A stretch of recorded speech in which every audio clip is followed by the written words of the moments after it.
We are going to start the fifth of ICOMOS International Committee of Underwater Cultural Heritage webinars. We will have two distinguished speakers, Christopher Dobbs and Christopher Underwood. Now I'm going to read the short biography of Christopher Dobbs, who is our first speaker. Christopher Dobbs started as a diving archaeologist in 1978 and joined the Mary Rose in 1979. First as one of the archaeologists who supervised the excavations, and then as part of professional salvage diving team that raised the ancient ship. For the last 15 years, he has specialized on interpreting and displaying the collection in new award-winning museum. Chris is a vice president and former chairman of the Nautical Archaeology Society and is the United Kingdom representative on ICUCH for ICOMOS. He was chairman of the Maritime Archaeological Committee of the International Congress of Maritime Museums from 2014 to 2020. Now I would like to invite Dr. Christopher Dobbs to have his presentation. Welcome, Chris. Well, thank you very much indeed, Hakan, for inviting me to contribute to this seminar. I hope perhaps I can just double check you can now see the presentation on the screen. Is that correct? Yeah, we see your presentation. Well, the title of the presentation is The Mary Rose Excavation, Salvage and Display. Is this a solution for preserving the underwater cultural heritage? And I want to start by saying that this is actually the chapter heading that I contributed to the recent ICUCH book, Heritage at Risk. And it's just one of many chapters, and I would strongly recommend to all delegates to go to that and get a copy of it. It's free. And also, this is just one of the chapters by a number of distinguished authors, far more distinguished than me, about heritage at risk all the way around the world at the moment. And this lecture is really just an illustrated version of what is written in that chapter. So the excavation and raising of the Mary Rose was a seminal event in the development of maritime archaeology, both in the UK and internationally. And in terms of, and I'm delighted that I'm speaking with Christopher Underwood today. We'll see him here on the day of the salvage back in 1982, and myself. Some of you may recognize Kester Keithley and John Adams, Margaret Rule, and another of our divers, Prince Charles. So that is just to give you a bit of a background and say how delighted I am that I'm speaking with Christopher Underwood today, who was one of the deputy superintendents of the diving for the raising. So in terms of the number of dives to the site and the number of artifacts recovered, it remains the largest underwater archaeological excavation ever undertaken, even 40 years later. But of equal importance to this is the museum and the ship, that it's been on display since 1983. And as a result of this, over 10 million people have now seen the Mary Rose in Portsmouth. And it's our duty to give as archaeologists, to give people access to our work, not only through publication, but also through whatever formats are available or become available in the future. And I've been specializing in the last 15 years in trying to make it available to a large cross-section of the public in a very accessible museum. Just as an example, one of the things I love is that its rope actually still smells of the tar. It hasn't been treated with modern conservation methods, and children can actually smell something that survived from over 500 years ago. And to me, that's the sort of experience that people can get in a museum, really help them to connect with people in the past. So, but is it correct to raise ancient wrecks from the bottom of the sea? And this is a debate that will continue, particularly in this forum, as the ICUCH preference is for preservation in situ. But I hope this lecture will outline some of the modern story of the Mary Rose and give some background to the decision philosophy and the results of the excavation and why I think it was the correct decision to raise the ship. Starting with a little bit of history, I won't need to go into too much, but just to remind you of the time frame. Henry VIII came to the throne in 1509 and started building the Mary Rose in 1510.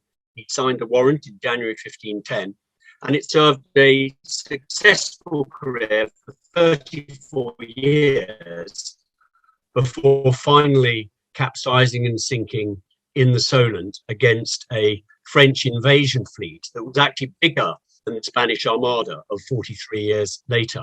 I always say if we had lost that battle, we would all be speaking French, and perhaps we would still be part of the European Union, which would be a good thing. But that is, again, another debate for the future. So over the next 500 years after the raising, the ship gradually got absorbed into the seabed. And then in the early years, there was a search for the ship between 1965 and 1970, including people like Harold Edgerton. But I absolutely take my hat off to Alexander McKee, who had the perseverance to keep searching for the ship from 1965, and to Margaret Wool, who as a team, they didn't immediately start digging inside the ship. You know, they just gradually, including people like Andrew Fielding, who was one of the early directors on the Mary Rose, long before my time, they started to outline what was on the seabed, not going inside the wreck. And so Alexander McKee was looking for it for 5 or 6 years. And then they spent 7 or 8 years only looking around the outside before starting to look inside. You know, when people think of modern excavations and projects, how small they are, you know, even the Mary Rose started as a very, very small project. But in 1979, the Mary Rose Trust was formed, and it was only as a result of all this work that had built up to that stage that 2 meetings were held. And I think this is a very, very important part of the story. There were 2 meetings, and one was to decide, could the Mary Rose be excavated completely and then possibly raised to the surface? But the other meeting, attended by a different set of individuals, actually discussed, should it be raised from the bottom of the sea? And those 2 questions are absolutely different. And I think that's good for people to remember now, that we shouldn't automatically go into raising something like the Mary Rose. And it was only, the decision was only taken after a great deal of debate. And so in 1979, the Mary Rose Trust was formed with these absolutely amazing objectives: find, record, excavate, raise, bring ashore, publish, report on, preserve and display for all time in Portsmouth, Mary Rose. And importantly, all for the benefit and education of the nation. And gradually over the last 40 years, we've been ticking off all of these initial objectives in a way that I think is quite remarkable. But it has taken 40 years to get to the stage of finishing the initial conservation of the Mary Rose, doing all the spraying with polyethylene glycol, and then the very intensive air drying of the first periods, and building the final museum that we can display the Mary Rose in for all time in Portsmouth. So it has been an extremely long project. I talked about how it's the world's largest underwater excavation. You know, over 28,000 dives took place with over 500 divers and 29,000 registered finds. It really was absolutely an enormous project. And the story of this project has been well told through many books, firstly with these books by Alexander McKee, one that came out as he was still searching for the ship, the book he published in 1982 of How We Found the Mary Rose, and Margaret Wool's book of 1982, doing the initial discussions and presentation of the excavating and raising. And those have been followed up by the large 5-volume publication of the archaeology of Mary Rose, this whole series. So, but to me, our duty as archaeologists is not just to have these publications, but to make it available for the public. Not many people of the public would have these enormous volumes in their library. But what they can do is to come and visit the Mary Rose either virtually or practically and see it for herself. We were discussing earlier about should something like Mary Rose be raised? And this is where I think that in some places people sort of think it should be an automatic thing to raise a ship like Mary Rose, but absolutely it isn't. And my feeling is that any country can probably only afford to do this once at most. And so they have to make sure that it is the most important ship that is likely to be found in a whole generation or more, if that much money is and resources are going to be spent on excavating or raising it the way that the Mary Rose was. But the Mary Rose is absolutely significant for history, we saw earlier. It's also significant for the ship and naval architecture. It's only by raising the ship that we've been able to find out so much about it, to do the dendrochronology, to show that all these timbers, like these riders in the ship, these diagonal braces, these knees, wing transoms at the back, the dendrochronology has shown that these are secondary and dating from one of the rebuilds. But none of this information was available.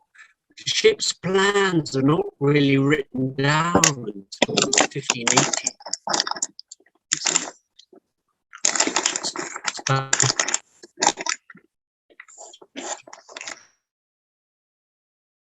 And the objects and to important, we don't have the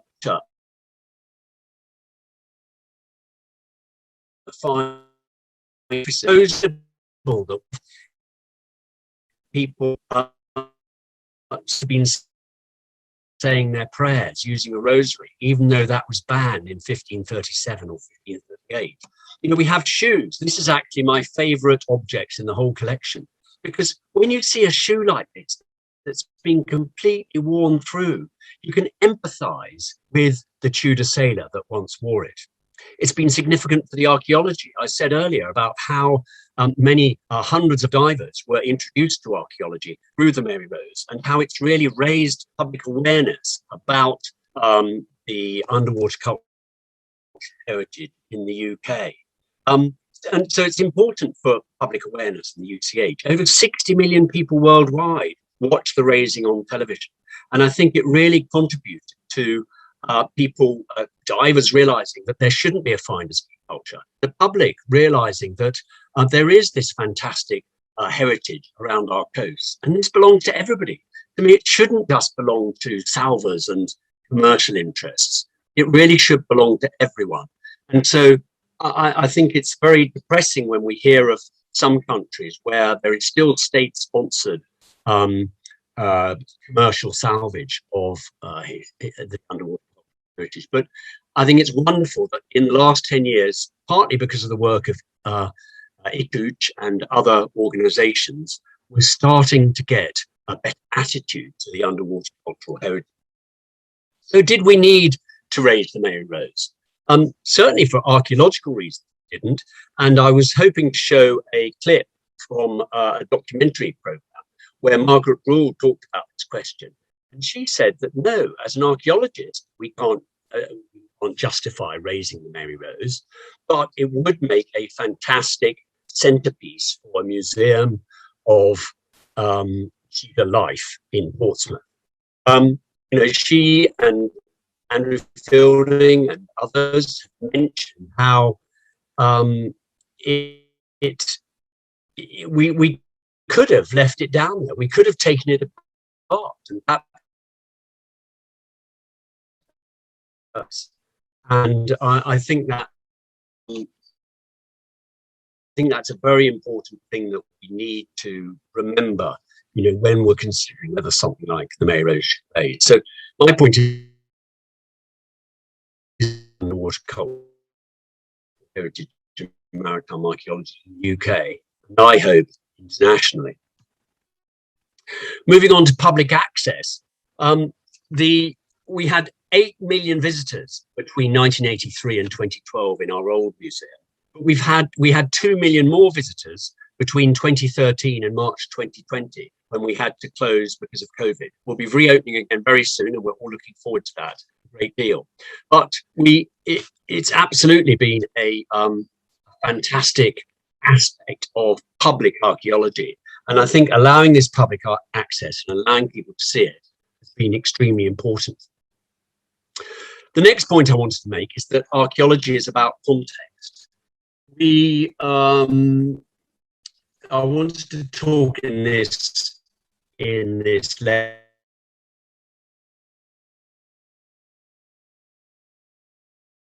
and in the chapter about how we can present sort of flashy archaeological words like context. I think it's really important that we have integrity and authenticity. So, for instance, all of these guns here were actually recovered from these gun ports just opposite. So this gun here was recovered from that gun port there. That gun in the background with the bronze gun was recovered from that gun port. This gun port in the foreground was recovered from a gun port just out of view here. So the museum reflects the context in which we found these objects in the ship. Going down the deck, we've got the galley, the ship's kitchen, the brick ovens and cauldron are displayed exactly opposite where we found them in the hold of the ship. And so we display the context of the archaeology and not just the objects themselves. And I think that's quite an important aspect. Something else to do with context is, for example, the chests that we found. My sort of little hobby, perhaps, was raising chests in one piece. Although some chests we raised and excavated underwater, I wanted to do some where we raised them to the surface. And it's not that we could do them any better on the surface, but we could actually spend far more time excavating them and recording all the thousands of often personal objects that we found in these chests. And those form the centerpiece of many of the showcases in the museum. So again, we're showing the context of the chest that the objects were found in, together with the chest, with the objects themselves. So this point about context is probably best shown with a cross-section of the ship. So as I said, we've got this a virtual ship on one side. It's not a mirror image of the other side. It's not a replica of the port side, mirror image of the starboard side, so that we as I said, we display these thousands of objects exactly opposite where they were found. But the context is also shown vertically in the museum, because we have in the hold, we have all the objects that were in the hold. In the lower ground floor, in the main floor, we have all the objects from the main deck and upper deck. So we have all the professional items there. And then on the top deck, we have things that were found on the upper deck, like the officers' equipment in the stern castle. So the museum also reflects the hierarchy, we could say at the time, with people like the cook on the lower deck, professionals like the gunners and the surgeon and the master carpenter and the navigator, who had cabins on the main deck, and then the posh quarters of the officers on the upper deck. So there's a reason in how the museum is laid out, which doesn't have to be necessarily be understood by the public, but they can see the different levels and be introduced to archaeological concepts like. I showed that image before, but what I wanted to stress here is how we actually had two galleys. Two of these brick structures were found down in the hold. Just by a trick of reflection of the light, you can actually see two of them here. We want to display one of them in context of how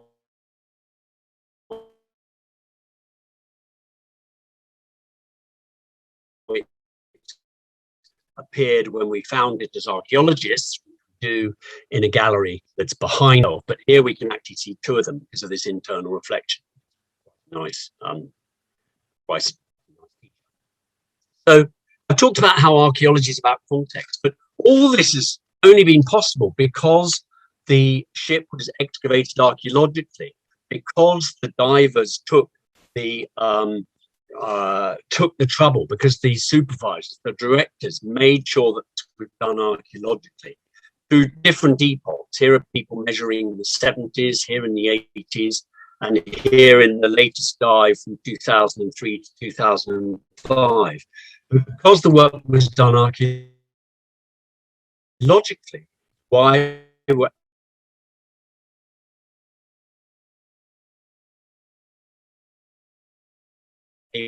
able to display the directed the excavation. So the museum, I always say, is not about a ship. It's all about people. It's about those people who lived and worked and died on the Mary Rose back in 1545. And public access, again, it's really important to interpret the collection in a way that is relevant to the 21st century audience and excites them. So I talked about smelling the rope. They can smell the menthol smell that we found on some of the surgeons' jars. They can try out a longbow. Okay, it's a modern replica, not as strong as the bows that we found on board. But it's really important to have these interactive methods to appeal to different senses like touch and smell and balance and other aspects to really get a modern public involved with the museum. So is this a way of preserving the underwater cultural heritage? Well, I think it has ensured that a much larger population has had access to Mary Rose, and it's preserved it. Okay, it's not been in situ, but it has, I think, been extraordinarily important for making the underwater cultural heritage available to the widest possible audience. But the costs of it are immense. This is actually just the costs of the latest phase of constructing the new museum, doing the final conservation and all the fit out. That was £35 million, which is an extraordinary amount of money. And that's why I always stress how this sort of work could only be done in the most exceptional circumstances and for ships or projects of the highest significance. The actual excavation and salvage up to 1982 only cost 2.8 million, but that is because of the, that doesn't account for inflation, and an enormous amount was actually done through sponsorship. But having said that, we've had all these costs. If we just take one particular year, this happens to be 2014, you don't need to see all the calculations, but that just shows how we've calculated how much has been spent locally by visitors. And it came to over £21 million in that year. That's taking the number of visitors we had of the different types and working out how much they will have spent per head whilst they were visiting Portsmouth. And that's data from external sources like Tourism Southeast. And they spent £21 million that year on the local economy. That's not money that we got. That's in addition to any small income we had from opening to the public. But 21 million to the local economy. This just shows how things can work financially. So just finally, some quotes from TripAdvisor. Absolutely breathtaking, mind-blowing exhibition of the ship and its contents. It's by far the best museum I've been in. It has to be one of the best museums in the world. There's been so much thought, love, and attention put into this attraction.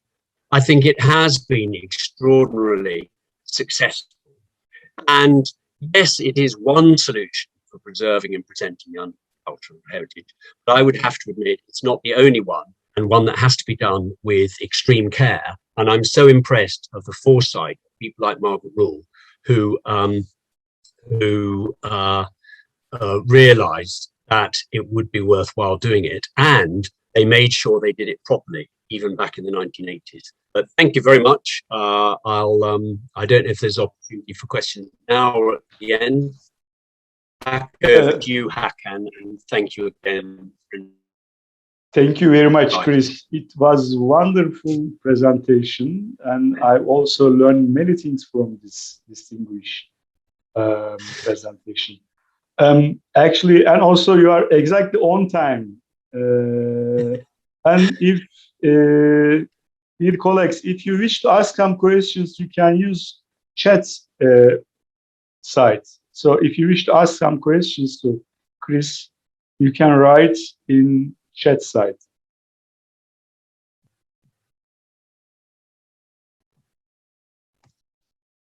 Okay. In these moments, we don't see any questions. Okay. Mark Andre, congratulate you, Chris. Thanks, Mark. Mark Andre. And if you have any questions to Chris? After the second quiz, second Christopher presentation, you can ask also. Thank you very much, Chris. And now I'm skipping to second speaker, Dr. Christopher Underwood from United Kingdom. Dr. Chris Underwood is a maritime archaeologist and a member of Argentina's National Institute of Anthropology's Underwater Archaeology Research Team, consultant to the Center for Ocean and Undersea Technology Research, Tamkang University, Taiwan, providing advice on increasing their professional capacity in underwater archaeology, a visiting lecturer at the University of Buenos Aires, a member of the editorial board of Journal of Maritime Archaeology, a fellow of Nautical Archaeology Society, and is currently president of ICOMOS International Committee on Underwater Cultural Heritage. We are very proud to work with Chris Underwood. And now I would like to invite Chris to have his presentation. Welcome, Chris. Thank you. One technical issue I've got is I can't get my presentation onto the main screen. So, okay, our friends, Metehan, is it possible to all I see is all the people. Is it not green, Chris, at your screen, under of your screen? Okay, I'm going to try this. Okay, it's coming. It's coming. Yeah. Okay. Perfect. And let's just need to find the right place.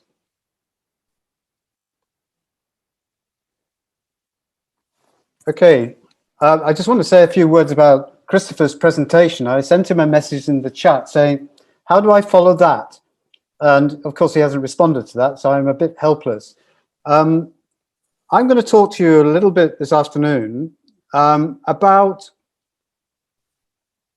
the decade of ocean science. And before I do really get involved in this, I want to also extend it to reflect how the decade of ocean science interacts with climate action, climate change. But I was very happy that Christopher went first, because he'll probably recognize his own slides here, because I wanted to make the point very early in my presentation that UCH, and this is not my quote, this is from, I think, a Historic England publication. It says, in better condition, good preservation environment, sustainable and benefiting all of society. I can't see your presentation. Ah. Yeah, Chris, we just see the wonderful picture of the mountains, but no presentation. Ah, you just see the mountains. But yes, of course, you don't start yet the presentation, but it's just an information. Yes, okay. It's coming. It's coming. You can see it now. Okay. Yeah, it's perfect.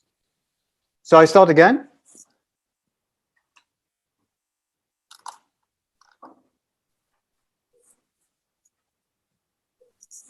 It's fine, Chris. We can hear you. Yeah, you can. Okay, start. You can hear me now. Okay, fantastic. And you can see the presentation. I was very happy that Christopher spoke first because I wanted to talk about underwater cultural heritage and using the Mary Rose as a prime example. I mean, clearly it's one of only a handful of sites in the world that have been fully excavated, fully recorded, fully recovered and put on public display. But I think within the context of the decade of ocean science, and I wanted to add that I'm going to also add reflections on climate action to integrate the two things together, how it is the perfect example of showing how UCH can actually meet many of the goals within the decade. You can see here that I'm using a quotation from, not my own quotation, another publication, which highlights the better condition, the good preservative environment, sustainably and benefiting all of society. remembering something that's very familiar to all of us, the challenge remains that UCH is hidden and inaccessible to most of the public. That remains a big challenge and is very relevant to the Decade of Ocean Science.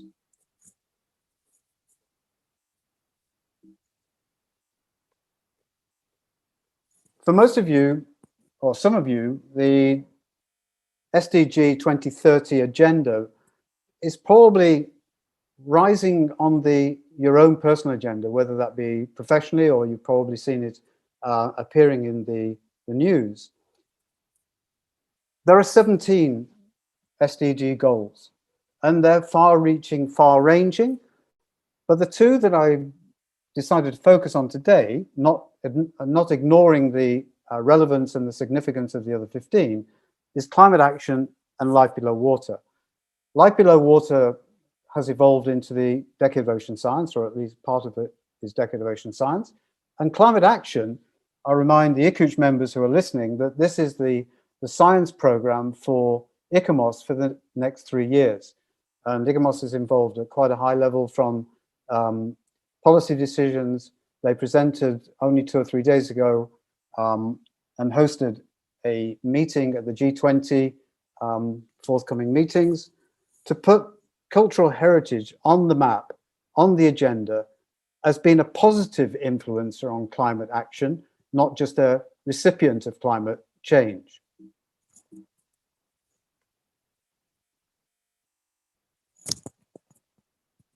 The Decade of Ocean Science and climate change has been on, I think, my personal agenda for only a few years from a professional point of view. And almost 2 years ago now, a number of us were invited to Denmark to be part of the first planning meeting regarding the Decade of Ocean Science for Sustainable Development 2021-2030.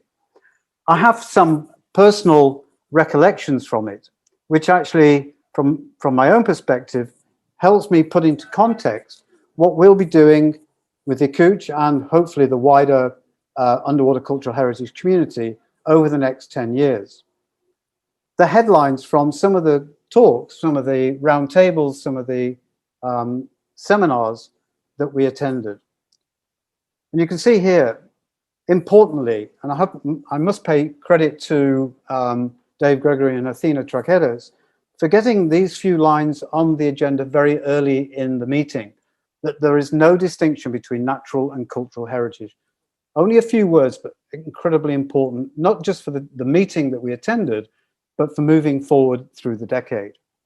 What was shocking was to hear marine scientists talk about ocean too big to fail, mean that it really was under threat. And that, thankfully, at the moment at least, it's not too big to fix. Many of us will be very familiar with the out of sight, out of mind. I mentioned it in the opening slide of the Mary Rose.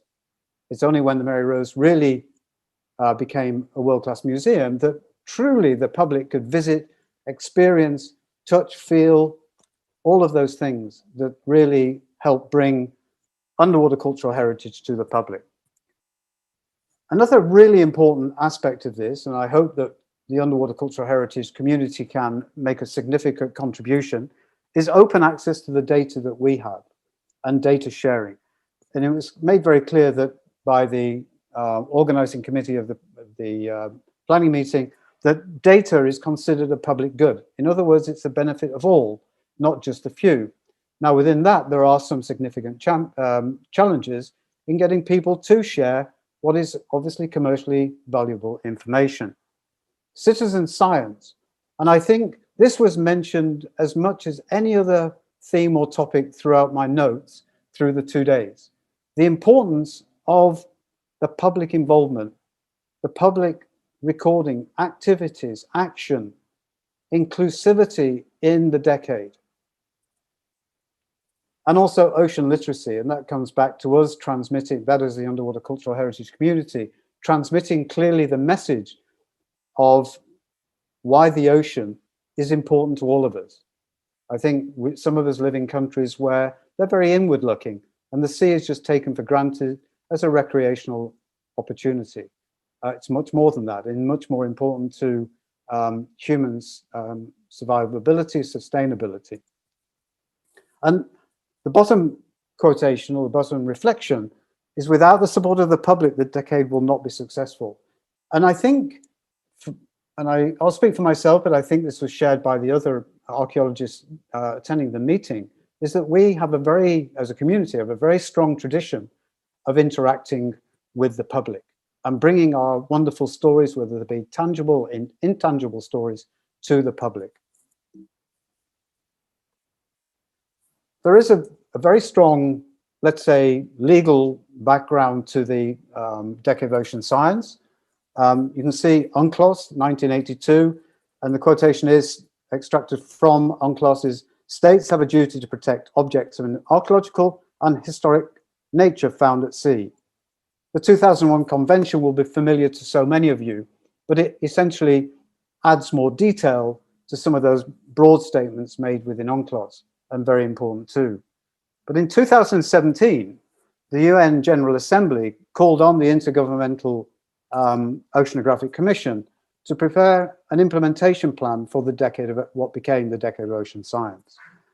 Within it, at first read, all you will find referenced directly to heritage is SDG 14,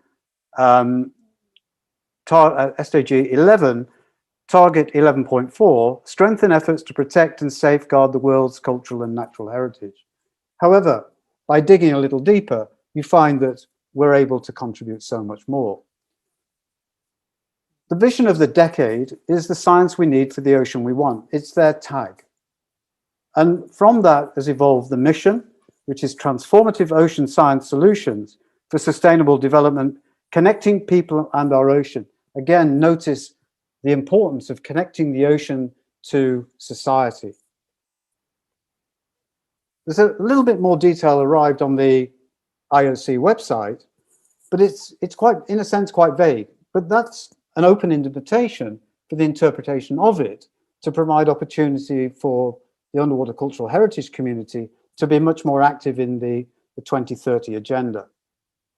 And again, I think I'm not going to dwell too much on this. This is, if you follow the link at the bottom of the presentation, you'll be able to find this for yourself and begin to perhaps think and understand the breadth and the depth and the opportunity that involvement in the decade presents to us.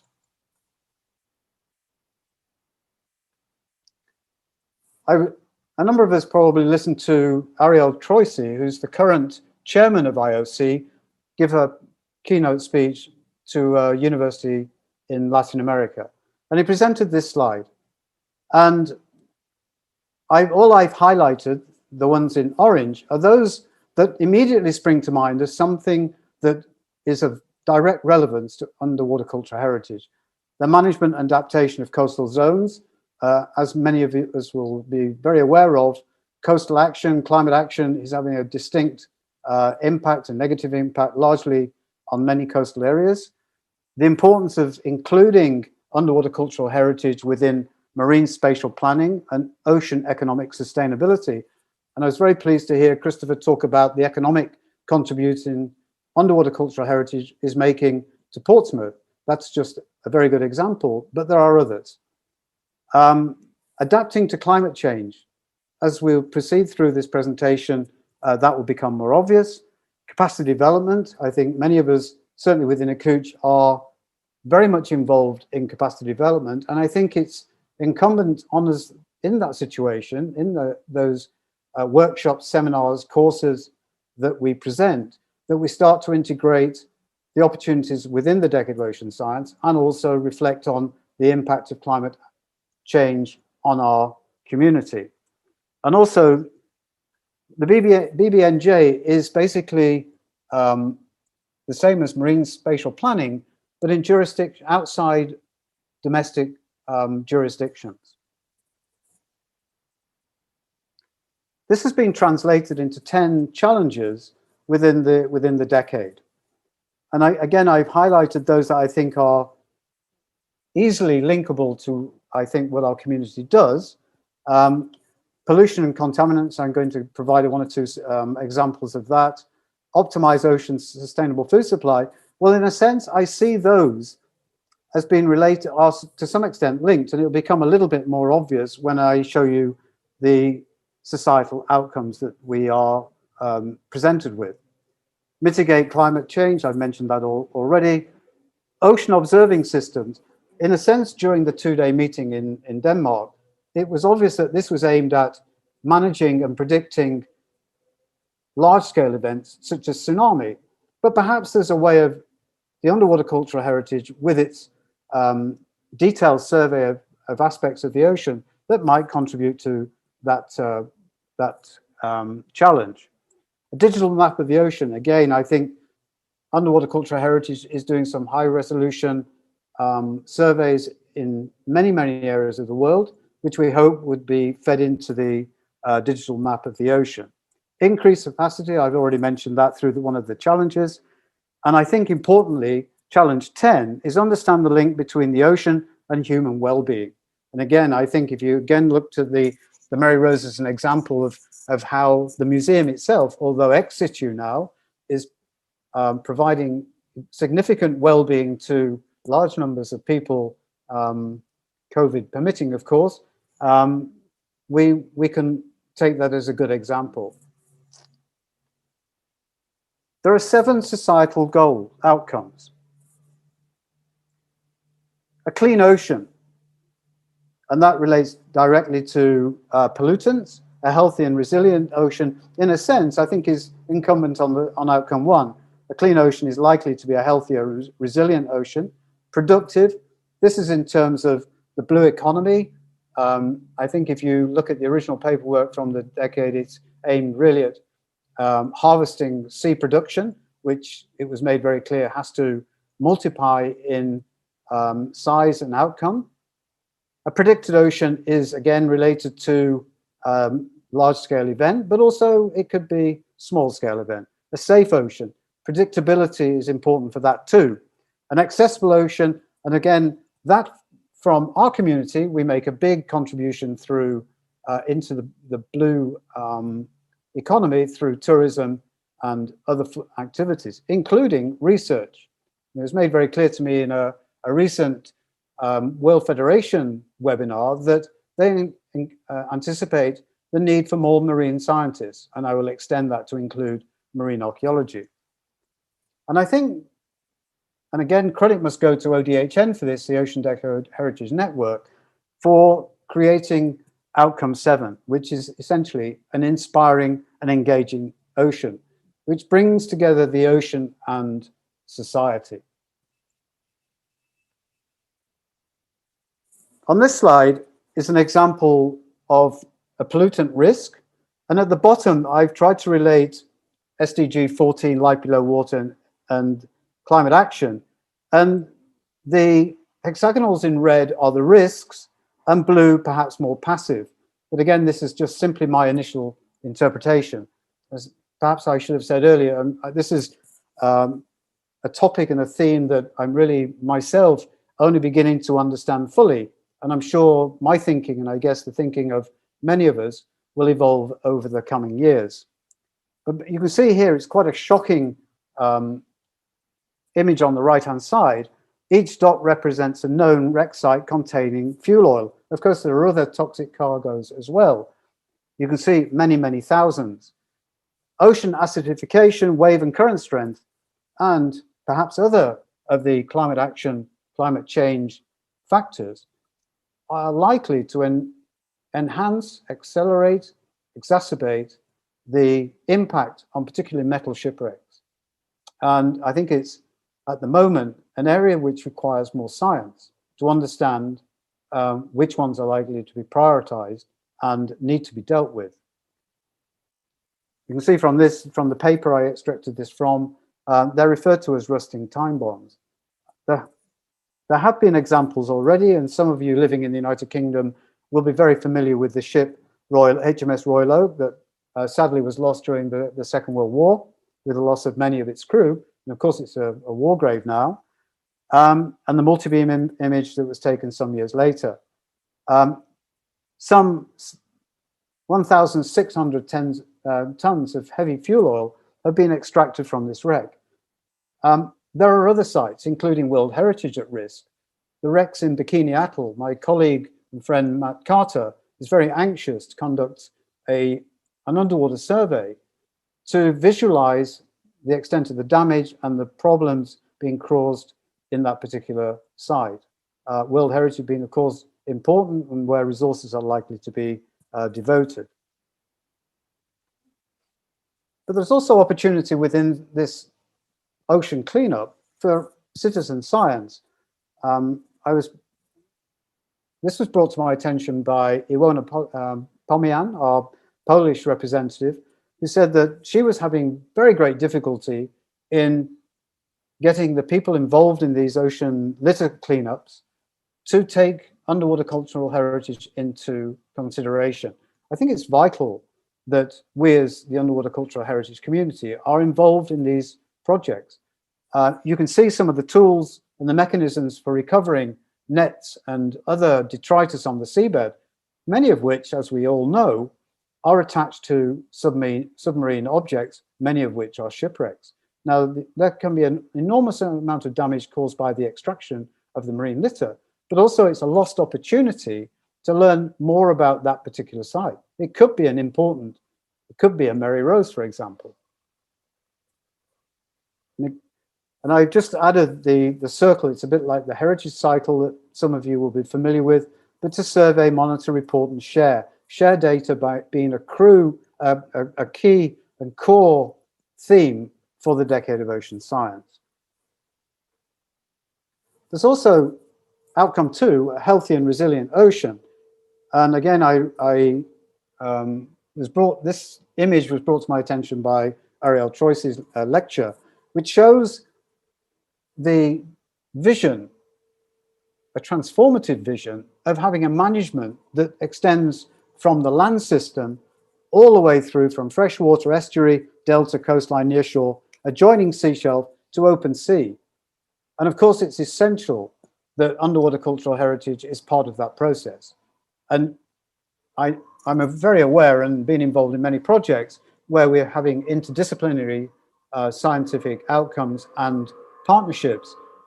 But if some of us are correct in thinking that this will be a strategic outcome of the 10 years of the decade, it's essential that we begin to think about working with other marine scientists, geologists, oceanographers, marine biologists. I know that happens, but we must bring this to the front of our mind and make it happen on a more frequent basis.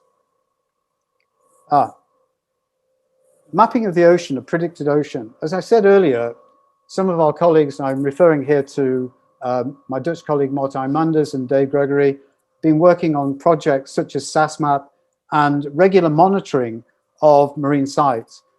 Some of you, for those of you not familiar with multibeam, on the right-hand side of my screen, you have a sequence of multibeam images of the same site from 2002 to 2009. And you can see in 2002, the depth indicators show much shallower, much more sand aggregated around the wreck site in the center. Shown red, the upstanding structure here. But through the 7 years of the multibeam survey, sorry, the 8 years of the multibeam survey, you can see that sand has been moved away. Has that been anthropogenic through dredging, or is it a natural reaction to climate change? This information could be valuable and prove to be useful within the big data project, Mapping the Ocean Seabed 2030. Also, I've got 2 other examples of the decade objective: increase transformative ocean knowledge, capacity and capacity globally, build and share scientific and technical capabilities to provide equitable access to ocean knowledge through an open access data portal for all ocean data systems. For those of us in geographic survey looking for underwater cultural heritage, it should be in our mindset that when the portal becomes available, we share this information with others. It's high resolution, generally by comparison with some of the traditional underwater exploration done by marine sciences for other purposes. So detailed information will be of value. And again, not just aggregation or scour, but also the chemistry of our ocean. We are measuring that in our projects. Again, it's from the same project that the Dutch have been involved in. I know this type of operation has been done in the United Kingdom, including one of the earliest, I believe, would be on the Mary Rose, studying the whole hull to see whether it was a viable option for replacing the ship back from whence it came. And I think the research demonstrated that that would not be a very sustainable option. So these are important contributor projects that we can contribute on a wider scale to the bigger picture of the Decade of Ocean Science. And again, I put at the bottom all red in terms of the factors involved in the climate action, from increased salination, rising ocean temperatures, sea level rise, CO2, carbon dioxide sequestration, acidification, wave and current strength, and turbidity. Not all of them will be all relevant on every site, but they're likely to be factors that we should be taking into consideration. Featuring outcome 4 and 5, the predicted ocean, safe ocean. The site on the right is known as the home timber circle, Seahenge. And in the academic publications that came from this, following its discovery and recovery in 1998 thereafter, there's not much, in fact, I don't think there's any mention of climate action or, of course, the Decade of Ocean Science. But I think it seems that this was suddenly eroded out of, over a short period of time, presumably eroded out of the original seabed and was at significant risk. It is quite likely that that was down to increasing wave strength, increasing ocean circulation. And I think the point to bear in mind is that in the future, we're likely to find more sites eroding out of the seabed, certainly on the coast and close shore.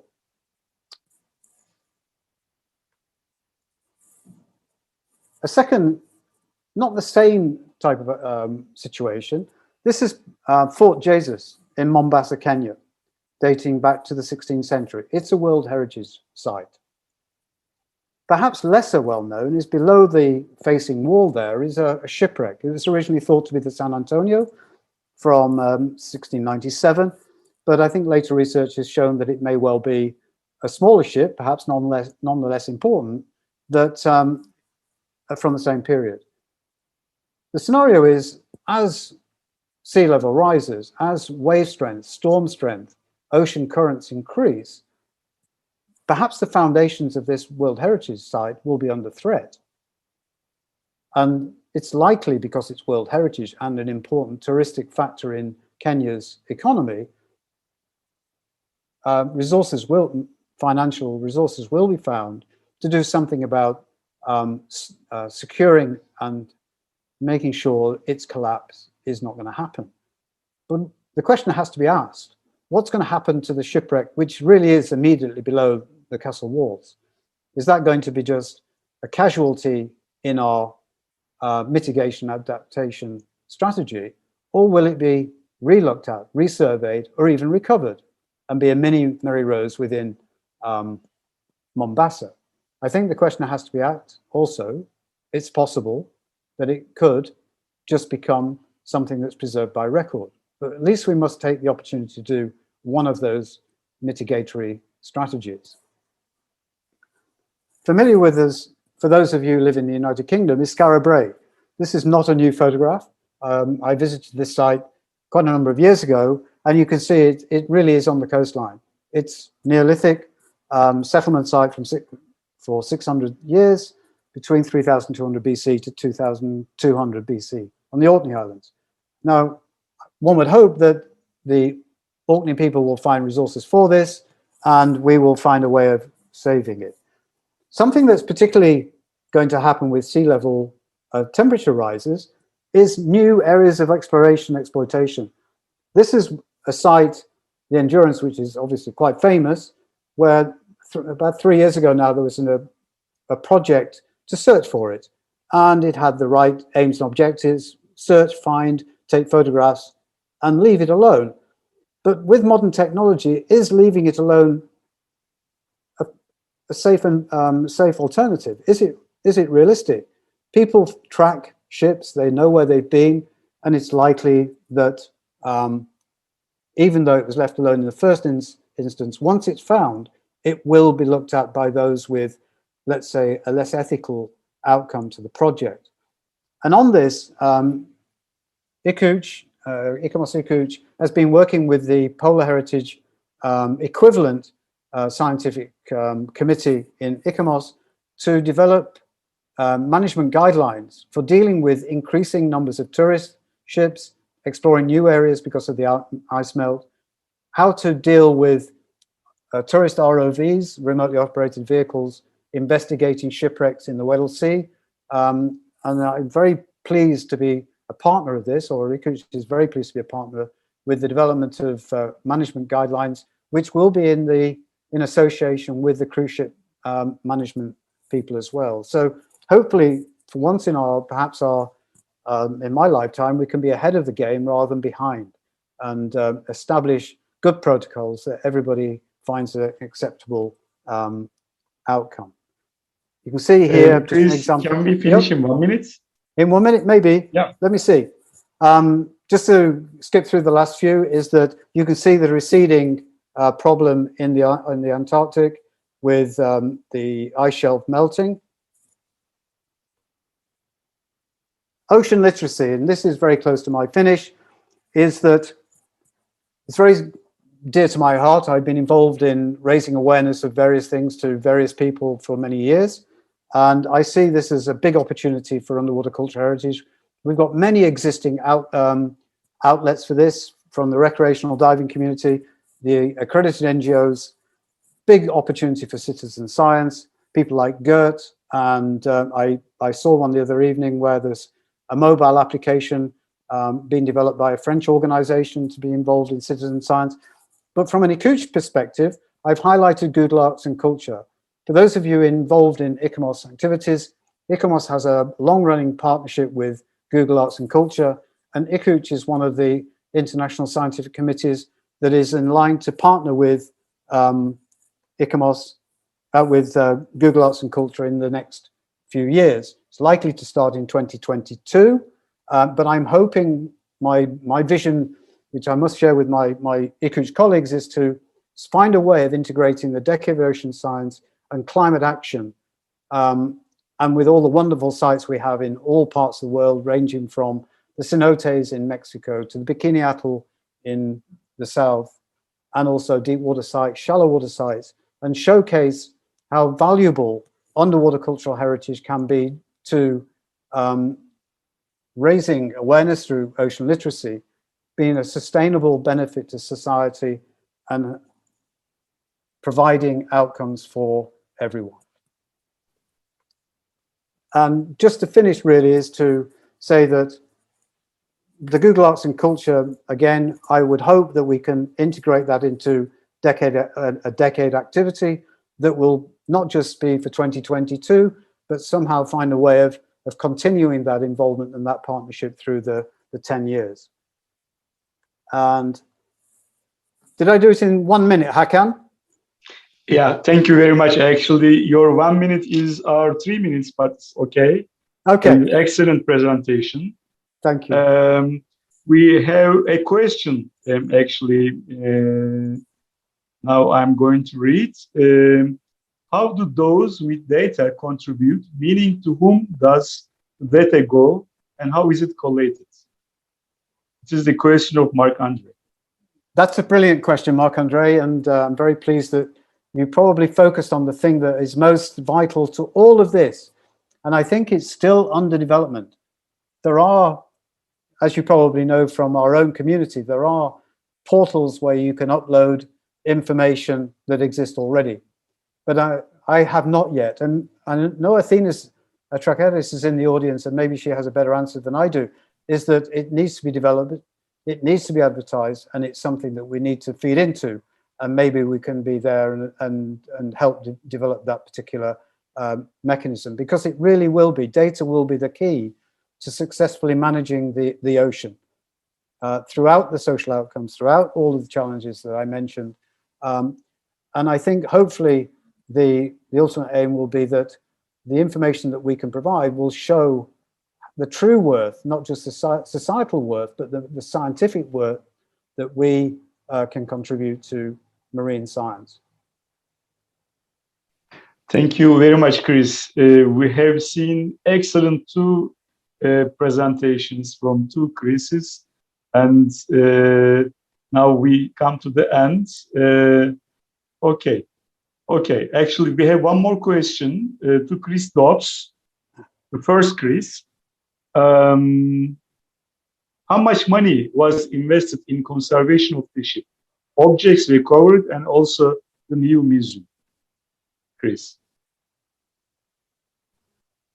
Thank you. Can you hear me? Yeah, we can hear you perfectly. That's a very good question. I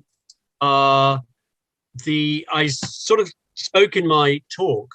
The research that I've done two phases. One was between 1979 and 1982, where I said that the entire cost of the operation, including the excavation and the salvage, was 2.8 million, which seems very cheap. I think it was very cheap because a lot of it was sponsored.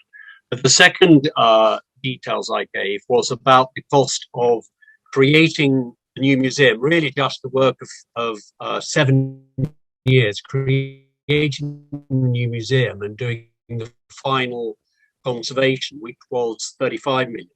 Now, if you wanted to take an entire cost, I think it would probably be fair to say that the project income probably averaged £1 million a year from 1982 to 2010, when we really started in earnest on the new museum. So you could say £1 million a year, but it's very difficult to take out the costs of just general visitor items like new carpets or new tiling or things like that. So we would still have to do calculations to try and separate out just the cost of conservation through the entire period. And I have worked it out once, but I would need to do it again. But if you send me that question in writing, I'll try and do the research over a period to get it. So I've sort of got two epochs: the first epoch up until the salvage, and then the final epoch before the opening of the new museum. But I think by any account, the answer is it's extremely expensive, which is why a decision like that has to be taken extremely carefully. Thank you very much. It is a wonderful answer, by the way. Okay, it seems that we have no more questions. And of course, if you have some question, you can easily, okay, a note from Athena. Okay, she wrote that a great question about availability of access to data with answers varying from region to region. One of the topics to take up and work on over the course of the decade. Okay, is it a question? This is a question to the second Chris. Please, could you read the question of Athena? Question to everyone. Okay.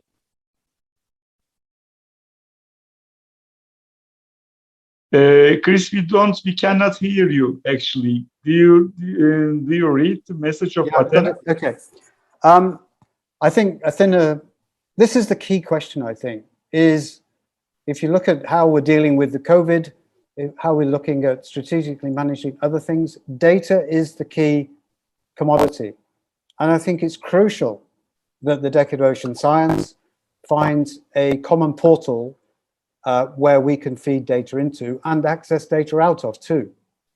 And maybe, again, if Athena's still listening, I think it's something that through the Ocean Decade Heritage Network and with associated partners with ICUCH, with the accredited NGOs, with UNESCO, this is something that we really must push hard, because if we can have all the data in the world, if we can't use it, we can't apply it, if we can't get access to it, it's not very useful. And I think one of the big takeaways from the meeting in Copenhagen was really the idea that data is a public good. In other words, it's the benefit of humanity. And I really think that's absolutely key and central to the success of the decade. Chris, would you like to add more, Chris Dobbs? Not so much on that question, but I'm happy to answer any further questions that are coming up. Okay. Okay. Okay. No question. And end of the fifth webinar. And I wish to say, okay, another question is coming, I guess. Okay. Okay. Do you know if IOC? Yeah, please. I'm reading Ole Varma's question to everybody. Ole, me personally, I've not seen anything on the IOC website to raise that possibility. And again, I think it's something that we can ask them and push for. I think it seems to me that IOC is just they're a promoter and a guider and a recognizer of different events, activities, and programs. But exactly what they're going to do as an organization is not yet clear to me.